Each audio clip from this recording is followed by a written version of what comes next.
Hello everyone. Today we are going to study a very beautiful and emotional poem called Sita, which was written by Toru Dutt. And before coming to the discussion of the text, first I would like to talk about the poetess Toru Dutt. Lata Dutt, जिनको तोरू दत्त के नाम से भी जाना जाता है, she was born in Bengal in the year 1856 and she is considered to be one of the founding figures of Indo-Anglican literature. And she died too early in her life in the year 1877 due to tuberculosis. आइए अब हम इस poem का line by line explanation start करते हैं. But before coming to the explanation of the poem, it is very important for us to understand कि what is the context of this poem. तो इस पोएम में एक mother अपने 3 बच्चों को एक सीता कैरेक्टर जो कि रामायणा से लिया गया है उसकी कहानी सुना रही है. And while listening to the story, all 3 children get emotional along with the mother by looking to the life and sufferings of Sita. तो आइए वन बाय वन एक एक लाइन को हम समझते हैं और इसका पिक्चराइजेशन करते हैं कि what the mother is reciting to her 3 children. So the first line says 3 happy children in a darken room. So एक अंधेरे कमरे में there are 3 happy children. They are looking very happy because they are listening a story. What do they gaze on? With wide open eyes. है ना, कि वो खुली आंखों से एक सपना देख रहे हैं, एक इमेजिनेशन की दुनिया में है. जैसे जैसे मदर उनको पोयम सुना रही है, स्टोरी सुना रही है, वो उसका जो विजुअलाइजेशन है वो अपने माइंड में कर रहे हैं. बट क्वेश्चन ये है कि वो खुली आंखों से क्या देख रहे हैं. क्या वो देख रहे हैं? थर्ड लाइन कह रही है a dense dense forest where no sunbeam pries and in its centre a clear spot.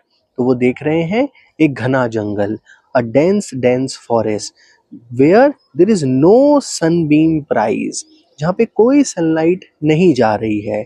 और उस जंगल के सेंटर में, at the centre of that forest, there is a clear spot, एक खाली जगह है जहाँ पे सीता और उनके 2 बेटे लव और कुश रहते हैं. बट वहाँ पे और क्या है? Next says there bloom gigantic flowers on creepers that embrace tall trees. But वहाँ पे क्या है? उस जंगल में क्या है? बहुत बड़े बड़े गाइगेंटिक फ्लावर्स हैं जो पेड़ों से लटक रहे हैं. And in a lucid lake the white swans glide. और वहाँ पे एक बहुत सुंदर सा लेक है जहाँ पे स्वैन्स जो हैं वो ग्लाइड कर रहे हैं. And there whirring from the brake the peacock springs. और वहीं से जो पीकॉक है वो बाहर आ रहे हैं और वो विरिंग साउंड कर रहे हैं. And there herds of wild deer race. और वहाँ पे बहुत सारे डियर्स भी हैं जो रेस कर रहे हैं. There patches gleam with yellow waving grain.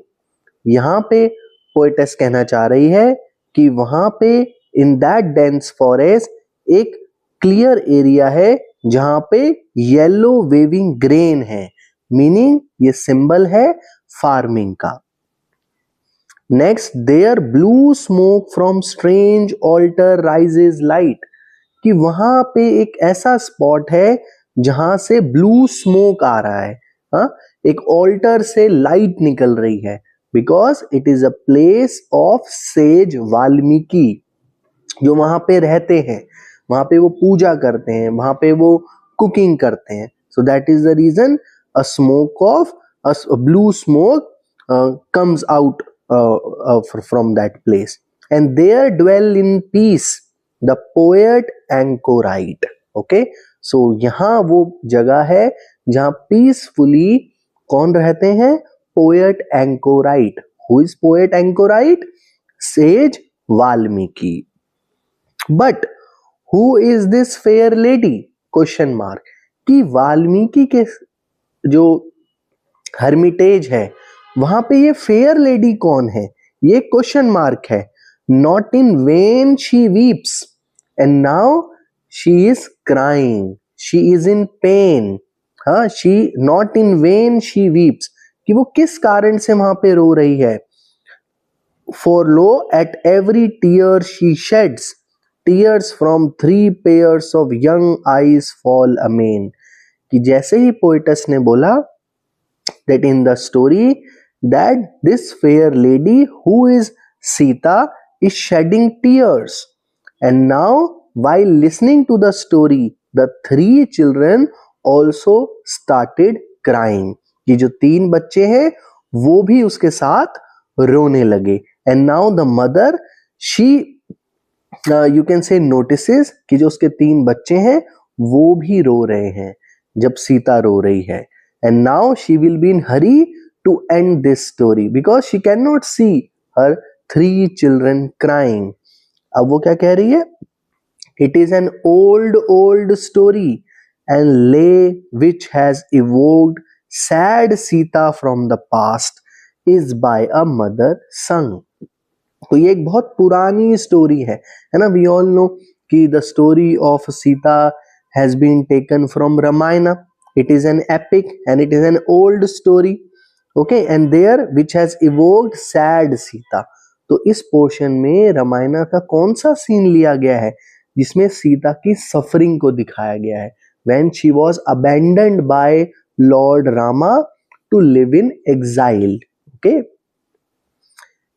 And born in sorrow are the 3 young heads. इसका क्या मीनिंग है कि जब उन बच्चों ने देखा कि जो सीता है वो बहुत ज्यादा सफर कर रही है, बहुत ज्यादा पेन में है, तो उनके जो हेड है वो बो डाउन हो गए इन सोरो।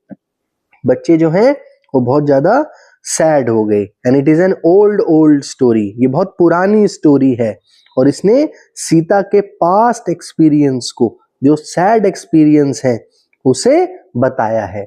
और इस स्टोरी को कौन सुना रहा है? इज बाय अ मदर संग। एक मदर 3 बच्चों को ये स्टोरी के बारे में बता रही है। This hushed at last and melts the picture from their sight away. अब जैसे ही मदर ने देखा कि उसके 3 बच्चे रो रहे हैं, टीयर शेड कर रहे हैं, उसने इस स्टोरी को एंड कर दिया। अब उससे क्या हुआ कि जो विजुअलाइजेशन है, बच्चों के मन में जो इमेजिनेशन चल रही है अबाउट सीता क्राइंग, वो डिसअपियर हो गई, okay. And yet shall they dream of it until the day. But mother को यकीन है, उसको बिलीव है कि उसके जो बच्चे हैं वो इस स्टोरी को नहीं भूलेंगे और आज वो इसी का ड्रीम देखेंगे until the day. Last 2 lines हैं, when shall those children by their mother side gather on me as erst as eventide. इसका मीनिंग है कि जो ये 3 बच्चे हैं, कब वो दोबारा अपनी मदर के साथ बैठ के इस कहानी को सुनेंगे, कब ये दोबारा से इमेजिनेशन वो क्रिएट करेंगे, there is a question mark. Because जो ये स्टोरी है, कहीं ना कहीं जो तोरू दत्त के वर्क है वो उनकी लाइफ से इंस्पायर्ड है। We all know that she has died early in her life along with her you can say siblings। so question mark ये है कि क्या ये तीनों बच्चे दोबारा ये स्टोरी सुन पाएंगे, क्या ये दोबारा इमेजिनेशन कर पाएंगे और कब कर पाएंगे, क्या वो अपनी मदर के साथ दोबारा ये क्वालिटी टाइम स्पेंड कर पाएंगे, इस पे क्वेश्चन मार्क है। बिकॉज कहीं ना कहीं ये हम कह सकते हैं कि ये जो स्टोरी है ये आपकी तोरू दत्त की खुद की चाइल्डहुड मेमोरी से रिलेटेड है। सो आई होप आपको ये पूरा डिस्क्रिप्शन समझ में आया, इसका एक्सप्लेनेशन। अगर आपको कोई भी डाउट है इस पोएम से रिलेटेड, आप कमेंट सेक्शन में बता सकते हैं और अगली वीडियो में मैं आपको इस पोएम से रिलेटेड जो इम्पोर्टेंट क्वेश्चंस पेपर में आते हैं उसकी आंसर राइटिंग टेक्निक और प्रैक्टिस कराऊंगा। Okay, so thank you for watching my video. Thank you so much.